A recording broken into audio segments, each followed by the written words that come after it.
ಸತ್ಯವ ನಿನ್ನಾಲ್ಕುದು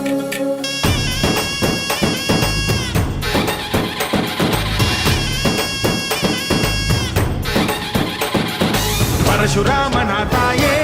ಓ ಪರಮೇಶ್ವರಿ ಬಯಲು ಸೀಮೆಯ ಕಾಯೋ ಓ ಭಾಗ್ಯೇಶ್ವರಿ ಅಮ್ಮ ಅಮ್ಮ ಬಾ ಬರವಾಗಿ ಬಾರೆ ನೀ ಪ್ರತಿಮುಕ್ತಿಗೆ ಬಾ ಗುರುವಾಗಿ ಬಾರೆ ನೀ ಸತಿಶಕ್ತಿಗೆ ವೇದದ ರೂಪಿಣಿ ನಾದ ಸಂಚಾರಿಣಿ ರಾಗದ ವಾಹಿನಿ ಈ ಭೂಮಿಯ ದಾಮಿನಿ ಅಮ್ಮ ಎಲ್ಲಮ್ಮ